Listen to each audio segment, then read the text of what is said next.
মনসুনের জন্য ফেমাস হলো এই জায়গাটি। আর এখানেই আজ আমরা এসেছি প্রাকৃতিক সৌন্দর্য উপভোগ করতে। Hello everyone, good morning. আজ ঘুরতে যাওয়ার জন্য আমরা রুম থেকে ভোর ভোর বেরিয়েছিলাম, তবে বাস ছেড়েছিল ওই 7টা নাগাদ।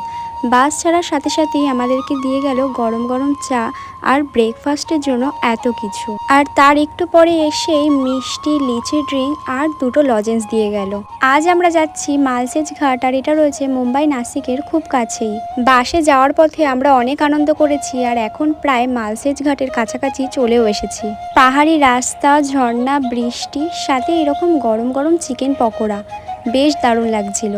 আমরা মালসেজ ঘাট পৌঁছেই চারপাশটা ঘুরে দেখছিলাম। কখনো কখনো মেঘ দিয়ে পুরো পাহাড় ঢেকে গিয়ে জোরে বৃষ্টি আসছিল, আবার কখনো কখনো মেঘ সরে গিয়ে হালকা হালকা রোদও উঠছিল। অসম্ভব সুন্দর লাগছিল দৃশ্যগুলো। তোমরা যারা মুম্বাইতে থাকো অবশ্যই কিন্তু একবার এই জায়গাটায় ঘুরে এসো। আর তোমরা যারা মুম্বাইতে থাকো না তাদেরকেও বলছি, একবার টিকিট করে এই মনসুনের সময় চলে যাও, দেখবে অনেক ভালো লাগবে। আমরা যখন বাস থেকে নামছিলাম তখনই আমাদেরকে বলে দিয়েছিল 2টোর মধ্যে বাসের সামনে আসতে, সবাই মিলে একসাথে লাঞ্চ করা হবে। সেই মতো আমরা চলেও এসেছি। আর আজকে আমাদের লাঞ্চে রয়েছে তান্দুরি বিরিয়ানি। আমরা খাওয়া দাওয়া শেষ করে এখন এসেছি ঝর্ণায় স্নান করতে, তবে সবারই ইচ্ছে ছিল একটু উঁচুতে উঠে স্নান করবে। আর একটু ওপরে আসতেই দেখি এত সুন্দর ঝর্ণা।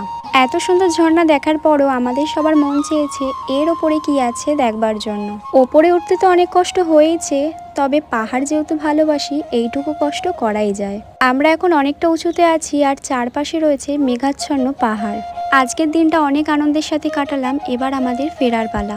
চলো আজ তবে আসি। ভিডিওটা কেমন লাগলো অবশ্যই জানিও।